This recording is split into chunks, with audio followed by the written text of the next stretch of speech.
সাদা কাপড় পরাইবে মুর্দার খাতে শোয়াইবে কবরতে রাখিবে রে তোমার কাঁদাফন করিয়া সাদা কাপড় পিন্দাইয়া মুর্দা খাতে শোয়াইয়া কবরতে করিবে রে তোমার দাফন অবসীম মনহুরে দিনী ফুরাইলে দেখিবি রে কে আহাপন অবসীম মনহুরে দিনী ফুরাইলে দেখিবি রে কে আহাপন যারা তোমার অতি আপন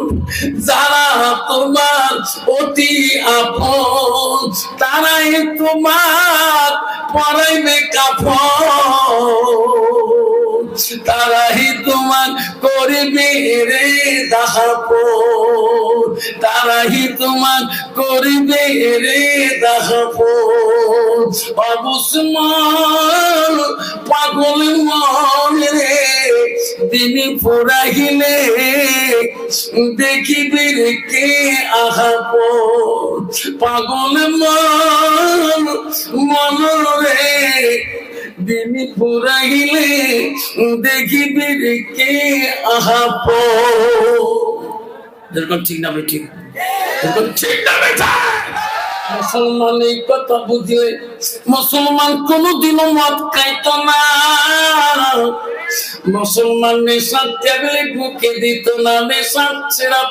খাইত না মুসলমান সুদ খাইত না মুসলমানের ঘরে জন্ম নিয়ে মুসলমান কোনদিনও ডালনা খাইত না মুসলমানের ঘরে জন্ম নিয়ে মুসলমান হয়ে তাস খেলাইত না চিন্তা করছি আল্লাহ বলে দিলেন ও বান্দারে বান্দিরা বিবাহ করাইলেন আমারে আল্লাহ রাব্বুল আলামিনের নবী আল্লাহর নবীকে আব্দুল্লাহ ইবনে মাসউদ বললেন নবী গো আপনার কাছ থেকে সবচাইতে বড় আমলটা কি আল্লাহর নবী বলেন বিদুয়ালিদায়রা তুমি তোমার মা বাবার সঙ্গে সদ্ব্যবহার করো আল্লাহ রাব্বুল আলামিন কোরআনের মধ্যে বলেন ওয়াকাযা রাব্বুকা আল্লা তা'বুদু ইল্লা ইয়্যা ওয়া বিল ওয়ালিদাইনি ইহসানা আল্লাহ রাব্বুল আলামিন বলেন আমার ইবাদতের পরে তুমি তোমার মা বাবার খেদমত করো তুমি তোমার মা বাবার সঙ্গে সদ্ব্যবহার করো মারে আজকে কিছু বলে 90% যুবক আছে বা ওই নারীর তালে পড়িয়া ওই মোবাইল মার্কা নারী তালে পড়িয়া আমারে বহু যুবক আছে মাকে দেখতে পারে না বাবাকে দেখতে পারে না যুবক রে আল্লাহর নবীর সাহাবী বলছেন নবী গো আপনার কাছে একটা কথা বলতে চাই নবী গো জমিনের মধ্যে আমি কার খেদমত করব আল্লাহর নবী বলেন যাও যাও যাও তুমি তোমার মার খেদমত করো তিনবার বলো মাত্র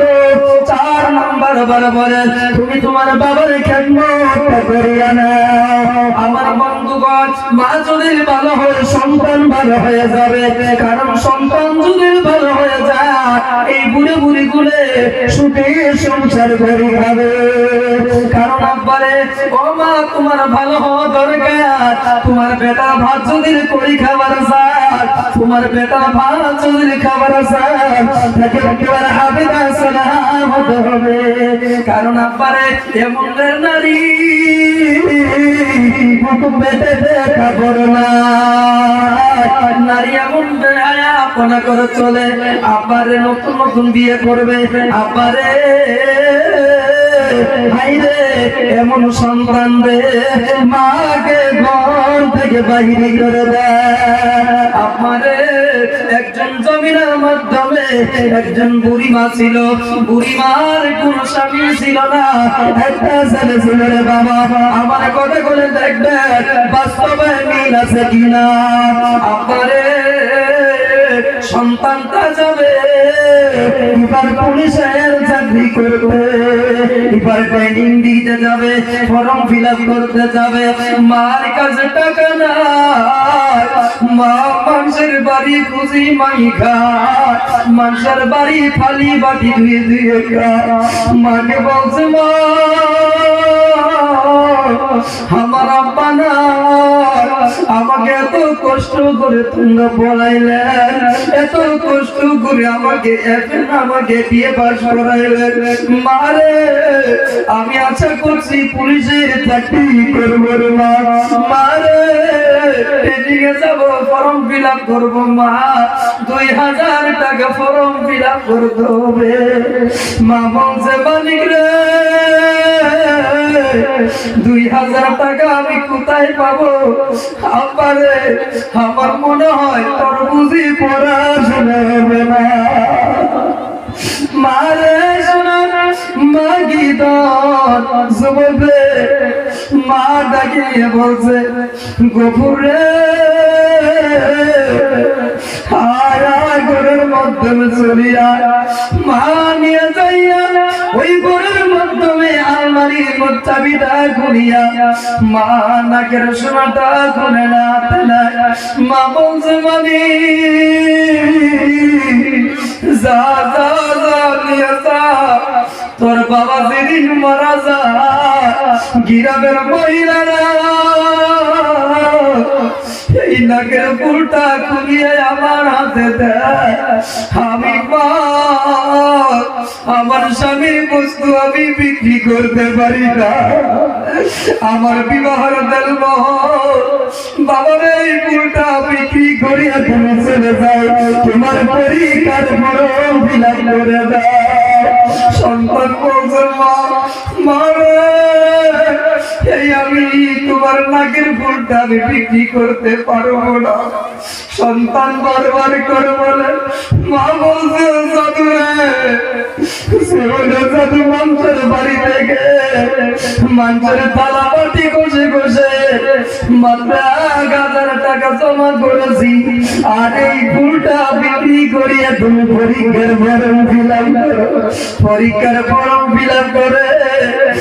সন্তান